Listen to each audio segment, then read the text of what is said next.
Ce vendredi 19 mars, s'est tenue à Libreville, au Beaulieu, dans la commune d'Akanda, la deuxième et avant-dernière journée de la grande convention nationale pour la restauration et prospérité de la nation gabonaise.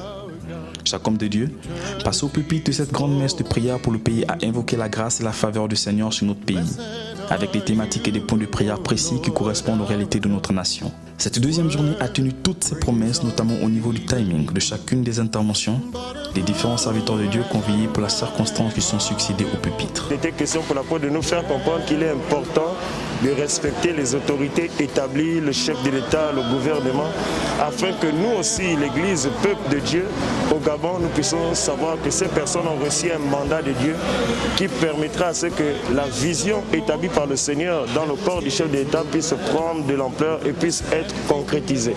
C'était le but de cette deuxième journée et la prière, la position de la femme stratégique dans ce pays. Donc la femme aussi a un rôle à jouer dans le développement de ce pays. Nous bénissons le Seigneur pour ce programme, encore pour cette convention.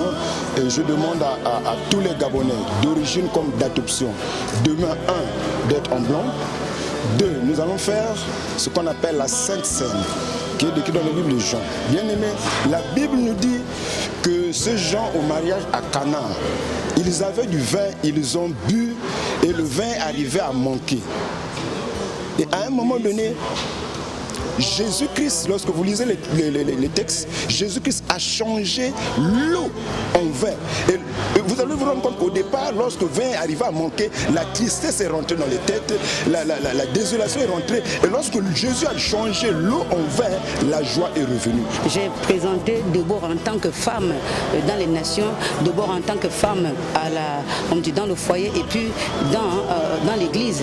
Donc le message d'aujourd'hui que j'ai apporté, c'était pour dire à la femme, toi la femme gabonaise, quel que soit ton rang social sur lequel tu as été élevé et en dignité, tu es au tribunal, tu es au marché, tu es dans la société quelconque, il est préférable à toi de s'aligner derrière, bien aimé dans le Seigneur, des institutions, derrière les institutions, comme on va dire quoi, si tu es élevé en dignité comme juge, tu dois respecter les institutions et ce que tu apportes là-bas, c'est pour apporter la lumière, pas apporter l'incitation. Fait important à souligner lors de cette grande convention nationale de prière pour la nation, le respect scrupuleux des mesures barrières édictées par le gouvernement pour lutter contre la propagation de la Covid-19.